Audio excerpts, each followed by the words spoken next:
रावण भी गुरु भक्त है और ऐसा भक्त है कि उस जैसा कोई नहीं हो तो सिर काट काट कर चढ़ाता है,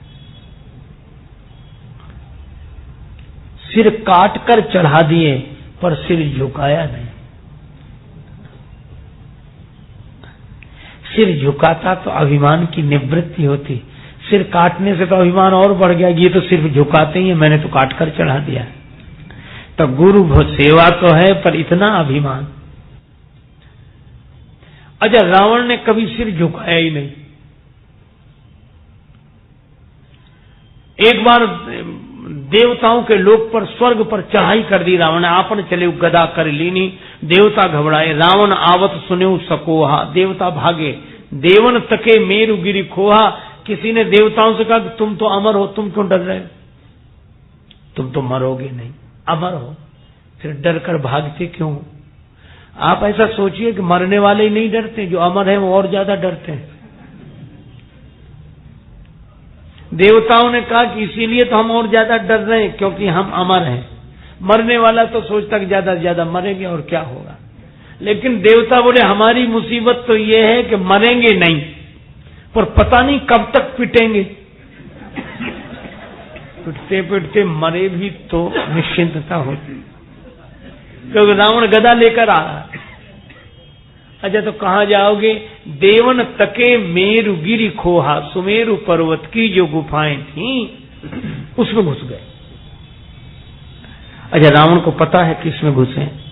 रावण कहता निकलो बाहर, पर देवता निकलते ही नहीं। क्यों नहीं निकलते? गुफाओं के द्वार तो छोटे छोटे हैं और उसके भीतर जो जाएगा उसे सिर झुकाना ही पड़ेगा, और रावण सिर झुका नहीं सकता। किसी ने कहा कि देवता हो सकता है तुम्हारे सामने सिर झुकाकर तुम्हें पकड़ ले। देवता बोले हम अच्छी तरह जानते हैं जिसने महादेव के आगे सिर नहीं झुकाया वो देव के आगे क्या सिर झुकाएगा। रावण कहता बाहर निकलो। अब गुफा में प्रवेश करने के लिए तो सिर झुकाना पड़ेगा और इधर उधर का बिखराव रोकना पड़ेगा, पर रावण के साथ तो दोहरी समस्या है, सिर झुका नहीं सकता और 5 सिर इधर और 4 इधर, एक सिर बीच में, दोनों तरफ ऐसा विस्तार है कि प्रवेश नहीं कर सकता। और यही ये अभिमान अपने ये आसपास सिर क्या है रावण के? आसपास सिर होने का मतलब अभिमानी मुख्य तो खुद रहता पर आसपास रखता है लोगों को, क्योंकि आसपास लोग न रहे तो उसका अभिमान बढ़ेगा ही कैसे। वो तो लोगों से पूछते ही रहते क्यों, कैसा है, ठीक है, कहिए क्या ठीक है, कहिए, ताकि दो। एक बार तो एक सज्जन बहुत पूछते क्यों, कैसा, ठीक है, ठीक है। एक आदमी उब गया तो उसे लगा कि हम लिख कर रख लें, कहां तक बोले, तो जैसे कहे क्या है तो तुरंत दिखा दे ठीक है, बहुत अच्छा। क्या करें? रावण गुफा में प्रवेश नहीं कर पा रहा है और ये गुफा क्या है? ये अंतर्मुखता की गुफा है और इसमें देवता छिपे हैं। और देवता कौन है? सुरगन सदगुण अम्ब अदितिसी, सदगुण सुरगन अम्ब अदितिसी, ये सदगुण ही देवता हैं। ये जितने भी सुख शांति के हीरे हैं वे तो अंतर्मुखता की गुफा में ही मिलेंगे, लेकिन इस अंतर्मुखता की गुफा में हमारा अभिमान जाने नहीं देता, हमारा सिर ही बाधा बना हुआ है। और सिर बाधा बना है इसका अर्थ क्या? बोले सिर में उठने वाले कुतर्क ही हमें भीतर नहीं जाने देते। रावण कहता बाहर निकलो और देवता कहते जब तक हम भीतर हैं तुम हमारा कुछ बिगाड़ ही नहीं सकते। तो रावण ने सिर झुकाया ही नहीं शंकर जी के सामने। कवितावली में तो तुलसीदास जी महाराज ने बड़ी विचित्र बात कही। वे कहते हैं कि ब्रह्मा जी समय से रावण के यहां वेद पढ़ने के लिए आ जाते थे, बिल्कुल समय से, थोड़ा भी विलंब नहीं करते थे। वेद पढ़ें विधि, यहां तक तो गनीमत। आगे सुनो। शंभु सभीत पुजावन रावण सो नित आवे। शंकर जी डरते हुए, शंकर जी डरे और डरते हुए पहुंच जाए रावण के यहां। गुरु जी डर रहे, किससे? बोले चेला से। और चेले की यहां पहुंच जाए और कहेंगे हम आ गए हैं, कर लो पूजा, पूजा करो हमारी, हम आ गए। देखो देर तो नहीं कि समय से आ गए, करो पूजा। शंकर भगवान से किसी ने पूछा कि आप भी डरते हो, वो भी चेला से, क्या संदेश जाएगा समाज में? और आप तो काल के भी काल हो, साक्षात महान काल हो, आपको काहे का डर?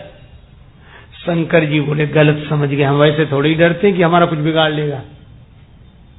फिर शंभु समेत डरते क्यों? शंकर जी बोले हमें और कोई डर नहीं, एक ही डर है। क्या? बोले हम इसके पास समय से आ जाते हैं।